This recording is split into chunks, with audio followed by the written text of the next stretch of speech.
Hey everybody, Ryan McCaffrey here at Sledgehammer Games. We're here with IGN First, all month long covering Call of Duty Advanced Warfare. Back again with the game's lead multiplayer designer, Greg Reisdorf. Greg, good to see you.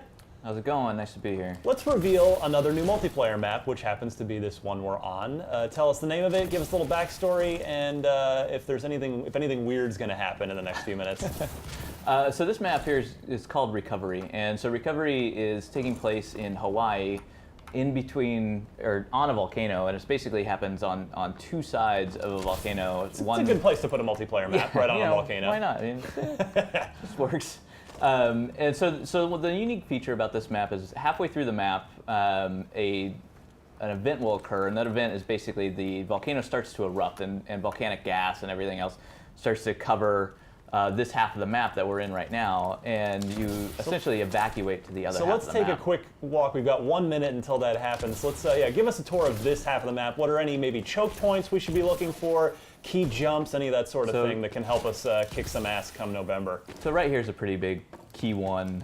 If you can make this across, it's kind of hidden in a little bit, but you kind of come through this observatory, this telescope kind of mechanical area, and this is like a hot spot right here on top of this roof. There's tons of action that's always going to occur here. It's great lines of sight going across big pretty much the visibility map. around a lot of area here. Yeah, and then you can also cover. You can kind of hop out here and cover. Oh, there we go.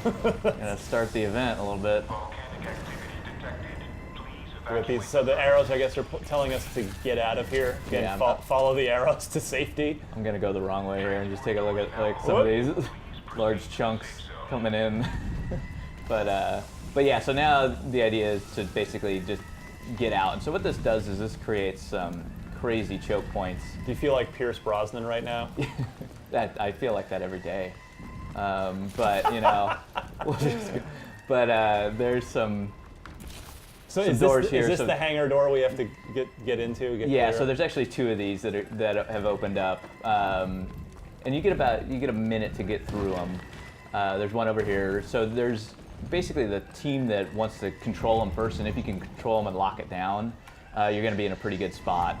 But then as you go and you move through the map, you're going to start spawning on this edge of the map, on this side of the map, and it's so you can brief people for a little while at the door as they're trying to make their escape. You can, like sliding under the door at the last minute is always fun to do. And yeah, you can pretty much defend it and really hold down this area, especially any kind of sentry guns you get over here, remote turrets, just holding those areas down. They will start to spawn on this edge of the map, which is the outside of the volcano. Well, you're making me wish I was in Hawaii right now. And so this is basically some couple helipads over here. There's lots of fun jumps going across the outer area that you can make. Nice. You may have done this once or twice before. Yeah, just a few times. It seems like the map changes a bit from mid-match from after the event happens, from a little bit more contained, narrower corridors to this seems to much more wide open.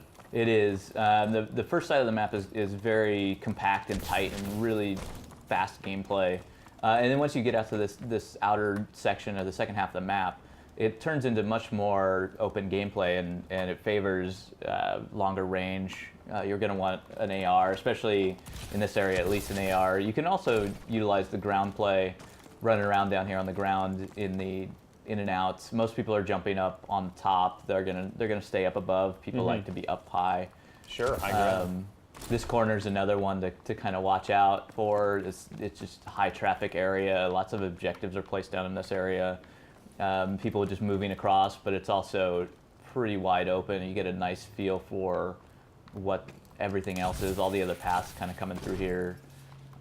So real quick before we wrap up our walking tour of this map, what game modes are your favorites on this particular map? CTF's a lot of fun on this map, and that's in particular because we do have the dynamic event that occurs midway through it, so it does change the feel of CTF. Can it ruin a flag capture really quickly? I would say ruin a flag capture, but it certainly makes it more interesting. And then also domination. Domination will switch sides as well, and then it resets the dom points when it switches sides. So it does create some interesting, new little changes to modes. Great, and then so we should definitely have a couple of different loadouts, one for the first half of the map that's maybe Yeah, or run overkill. Right. If you run with the overkill wild card, you can just have the SMG with all your attachments in slot 1, and then go with an AR or a sniper in your secondary. Perfect. Well, this is Recovery, a little taste of Hawaii here while you frag away in Call of Duty. For more on all things Call of Duty, keep it tuned all